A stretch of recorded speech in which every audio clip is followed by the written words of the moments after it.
கடகராசிக்காரர்கள் என்னன்னா ரொம்ப அன்பு அதிகமாக இருக்கும், அரவணைப்பு அதிகமாக இருக்கும். ஆனா அவங்க பேச்சுல பாத்தீங்கன்னா ஒரு அதிகாரத்தன்மை, எப்பவுமே ஒரு அதிகாரமா தெரியும். ஆனா அவங்க மனசுக்குள்ள அந்த குழந்தைங்கள் தாயுடைய அன்பு கிடைக்காமலும், இவங்க தாய் குழந்தைங்கிட்ட அன்பு காட்ட நேரம் இல்லாமலும், ஆனா அன்பு அதிகமாக இருக்கிறது. அதை பவர்ஃபுல்லா கொடுக்க முடியல.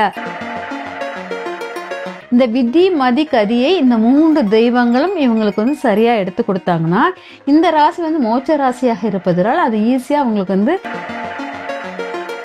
இவங்க மூதாதையர் வழிபாடு விட்டுருப்பாங்க, சரியா வழிபாடு பண்ணாமல் அதெல்லாம் பண்ணியிருப்பாங்க. அந்த மூதாதையர் வழிபாடை பிரபஞ்ச தொடர்புடன் வெளியில விருச்சிக ராசிக்காரர்கள்ட்ட மாத்தி மாத்தி தோத்துக்குவாங்க. சரி, ஓகே, விட்டு கொடுக்குறேன், போராள அப்படி சொல்லிட்டு அந்த மாதிரி இருக்கும். அதுக்கு போய் பாத்தீங்கன்னா அவங்களுடைய திருமண வாழ்க்கைக்குள்ளவங்க மகர ராசிக்காரர்களாக வர்றதுக்கு வாய்ப்புகள் இருக்கு.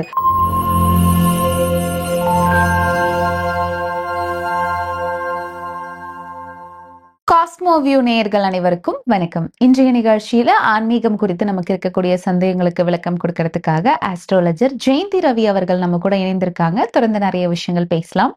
வணக்கம்மா. வணக்கம்மா, எப்படி இருக்கீங்க? நல்லா இருக்கம்மா.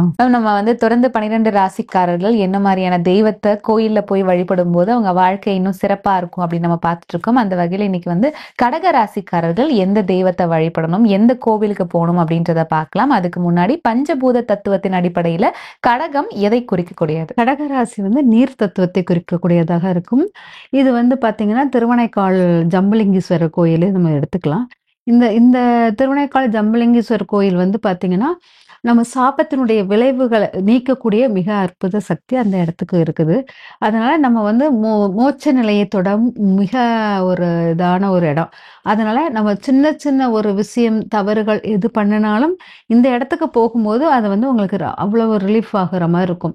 அதனால இந்த இடம் நம்மளுடைய கடகராசிக்காரர்களுக்கு ரொம்ப சிறந்த பஞ்சபூத தத்துவத்தில் மிக சிறந்த ஒரு இடமாக எடுத்துக்கலாம். இது பாத்தீங்கன்னா சந்திரனுடைய இது பவர் உள்ளது. அப்படினால இங்க புனர்பூச நட்சத்திரமும் இங்க உட்கார்ந்து இருக்கிறதுனால, புனர்பூச நட்சத்திரம் யாருக்கு அப்படின்னு பாத்தீங்கன்னா ஸ்ரீ ராமருக்குள்ளதாக இருக்கும். அந்த ராமருக்குள்ளது. ஆனா சந்திரனுடைய இதனால அவர் ரொம்ப வீக்கானது, அப்படி அம்மாவுடைய சாபம் அதெல்லாம் வந்ததுனால இந்த இடம் வீக்கானதாக இருக்குது அப்படிங்கிற மாதிரி அர்த்தம். அதனால இந்த இடம் பாத்தீங்கன்னா இந்த புனர்பூச நட்சத்திரம், ஜம்புலிங்கீஸ்வரர், இது எல்லாமே இந்த ராமர் வழிபாடு பண்ணலாம், ஜம்புலிங்கீஸ்வரர் வழிபாடுகள் பண்ணலாம். அதாவது போற இடம் திருவனைக்கால், அந்த இடத்துல போயிட்டு வழிபாடு பண்ணிட்டு வீட்டுக்கு ராமர் வழிபாடு பண்ணும்போது உங்களுக்கு அதுல நிறைய மாற்றங்கள் உருவாகும். பொதுவாக கடகராசிக்காரர்கள் என்னன்னா ரொம்ப அன்பு அதிகமாக இருக்கும், அரவணைப்பு அதிகமாக இருக்கும். ஆனா அவங்க பேச்சுல பாத்தீங்கன்னா ஒரு அதிகாரத்தன்மை, எப்பவுமே ஒரு அதிகாரமா தெரியும். ஆனா அவங்க மனசுக்குள்ள ரொம்ப கேரிங் அதிகமாக இருக்கிறது, எண்ணம் ஃபுல்லா அன்பினால் ரொம்ப இதா இருக்கிறதுனாலும், ஆனா இவங்களுக்கு பேச்சு மட்டும் கொஞ்சம் அதிகாரமா வர்றதுனால அவங்களுக்கு அது தவறா தெரிகிற மாதிரி இருக்கும். ஆனா இவங்களை கரெக்டா கேட்ச் பண்றவங்க, அன்பை கரெக்டா அவங்கள கேட்ச் பண்ணிட்டாங்கன்னா அவங்கள எல்லாருமே ஏமாத்தக்கூடியதாக மாறிவிடும். அதனால இந்த இடம் கடகராசிக்காரர்கள் ரொம்ப இந்த திருவனைக்கால் பக்கம் போயிட்டு அங்க வழிபாடு பண்ணும்போது அது சிறப்பாக இருக்கும் அப்படிங்கிறது. கோயில் அப்படின்னா கடகராசிக்காரர்கள் கோயில்னா திருத்து தேவக்குடியில், அதுல நம்மளுக்கு கற்கடேஸ்வரர் அப்படிங்கிற கோயில் தான் ரொம்ப சிறப்பாக இருக்கும். இந்த கற்கடேஸ்வரர் கோயில் என்னன்னா நம்மளுக்கு மொழிகளின் தன்மையை அதிகரிக்கணும். கடகராசிக்காரர்களுக்கு மொழிப்பற்று அதிகமாக இருக்கும். அதாவது படிப்பு சார்ந்த விஷயத்து ரொம்ப பவரா இருப்பாங்க. எல்லாத்தையுமே ஈஸியா கற்றுணர்ந்த கூடிய மிக அற்புதமாக இருப்பாங்க. அதனால இவங்களுக்கு அந்த கற்கடேஸ்வரர் கோயிலுக்கு போகும்போது ரொம்ப நல்ல சக்தியாக இருக்கும். ஆனா நான் சொன்னது என்னன்னா ராமர் தாயினால் அஃபெக்ட் ஆனது அப்படிங்கிறதுனால இங்க குழந்தைங்க, அந்த குழந்தைங்கள் தாயுடைய அன்பு கிடைக்காமலும், இவங்க தாய் குழந்தைங்கிட்ட அன்பு காட்ட நேரம் இல்லாமலும், ஆனா அன்பு அதிகமாக இருக்கிறது. அதை பவர்ஃபுல்லா கொடுக்க முடியல. அந்த விஷயம் இங்க இருக்கிறதுனால மாற்றி மாற்றி நல்லா தெரிஞ்சுக்கோங்க. ராமரை சொன்னேன், அந்த இடம் திருச்செந்தூர் முருகரையும் சொல்வேன்.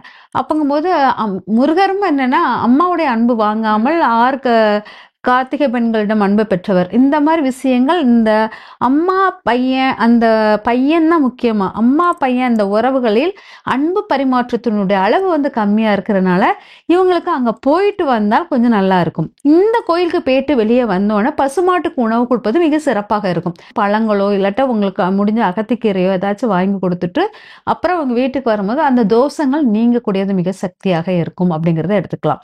அவங்க வீட்டுல வச்சு வணங்க வேண்டியது பாத்தீங்கன்னா திருவுடை, கொடியுடை, வடிவுடை அம்மன் போட்டோ இருந்துச்சுன்னா வாங்கி வைக்கலாம். ஒரே ஃப்ரேம்ல ஒரே ஃப்ரேம்ல 3 பேரும் இருப்பாங்க. அவங்க ஒரு அம்மன் போட்டோ வாங்குவது நல்லா இருக்கும். ஆனா இவங்களுக்கு திருவுடை, வடிவுடை, கொடியுடை இந்த அம்மன் வந்து விதி மதி கதி அந்த இதை வந்து சாத்தியப்படுத்தக்கூடியது. இந்த விதி மதி கதியை இந்த 3 தெய்வங்களும் இவங்களுக்கு வந்து சரியா எடுத்து கொடுத்தாங்கன்னா இந்த ராசி வந்து மோட்ச ராசியாக இருப்பதனால் அது ஈஸியா அவங்களுக்கு வந்து இந்த உலகியல் வாழ்க்கையிலிருந்து ஈஸியா வெளியே வந்துருவாங்க. இந்த பந்த பாசம் இந்த பிணைப்புல இருந்து நான் எதுக்கு இதுல இருந்து விலகியே இருக்கிறேங்கிற ஒரு அர்த்தமும் உங்களுக்கு புரியும். அதனால கடகராசிக்காரர்கள் வந்து இந்த தெய்வ வழிபாடுகளை எடுப்பது சிறப்பாக இருக்கும். ஓகே, சோ வீட்ல இருந்தபடியே இவங்க வழிபடணும் அப்படின்னா இவங்களுக்கான அதிர்ஷ்ட தெய்வம் எந்த தெய்வத்தை நம்ம வீட்ல வணங்கலாம்? இவங்களுக்கு அதிர்ஷ்டம் தரும் தெய்வம் அப்படின்னா பாத்தீங்கன்னா முன்னோர்கள் வழிபாடு தான் இவங்களுக்கு ரொம்ப அதிர்ஷ்டம் தரும்.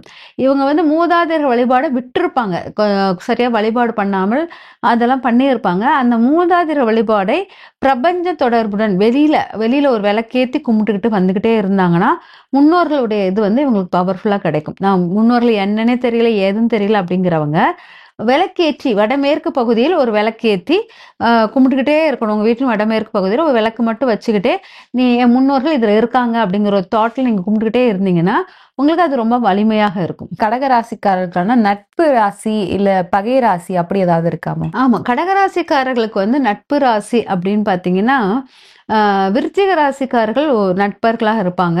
ஆனா விருச்சிக ராசிக்காரர்கள்ட்ட மாத்தி மாத்தி தோத்துக்குவாங்க. சரி ஓகே விட்டு கொடுக்குறேன் போறாள அப்படி இப்படி சொல்லிட்டு அந்த மாதிரி இருக்கும்.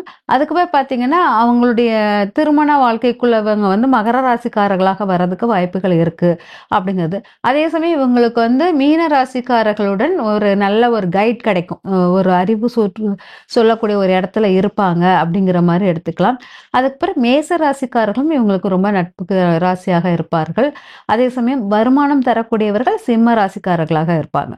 வீட்டுல வழிபட வேண்டிய தெய்வமா வடிவுடை, கொடிவுடை, திருவுடை அம்மனை வழிபடலாம் அப்படின்னு சொன்னீங்க. இந்த வழிபாட்டு முறை எப்படி பண்ணணும் அதை பத்தி சொல்லுங்கம்மா. இந்த வீட்டுல அந்த திருவுடை வடிவுடை பாத்தீங்கன்னா இவங்க வந்து நம்ம வந்து முக்கியமா வந்து ஆடி மாச வழிபாடு தான் இவங்களுக்கு ரொம்ப பவர்ஃபுல்லா இருக்கும்.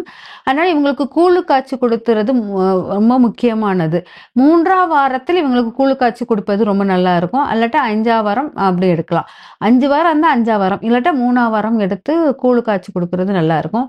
இவங்களுக்கு வந்து வேப்பிலைகள் வைத்து அம்மன் போட்டோ கிடைக்கல அப்படின்னா ஒரு செம்புல வந்து ஒரு மண் கலசம் மாதிரி எடுத்துக்கோங்க. அதுல வந்து நல்லா நீர் ஊத்தி அதை வேப்பிலையும் மஞ்சளும் கலந்து அதுல வச்சுட்டு அதுக்கப்புறம் அந்த கழுத்து பகுதியில் மாலை சுற்றி அதுக்கு வந்து ஒரு துணி வச்சு பட்டு துணியை வந்து கீழே விரிச்சு அது மேல இந்த கலசத்தை வச்சு அதுக்கப்புறம் நீங்க வழிபாடுகள் எடுக்கும் போது சிறப்பாக இருக்கும். இதுக்கு நெய்வேத்தியம் கம்மங்கூழ் அந்த மாதிரி கஞ்சி, பச்சரிசி கஞ்சின்னு சொல்லிட்டு அந்த கஞ்சி வச்சு வழிபாடு பண்ணும்போது உங்களுக்கு இந்த அம்மனுடைய அருள் முழுமையாக இருக்கும் அப்படிங்கறத எடுத்துக்கலாம். ஓகே, சோ இன்றைய நிகழ்ச்சியில வந்து கடக ராசிக்காரர்கள் எந்த தெய்வத்தை வழிபடும் போது அவங்க வாழ்க்கை இன்னும் சிறப்பா இருக்கும், பூஜை முறைகள் இந்த மாதிரி நிறைய விஷயம் எங்களுக்காக ஷேர் பண்ணீங்க. ரொம்ப நன்றி மேம். நன்றி மேம்.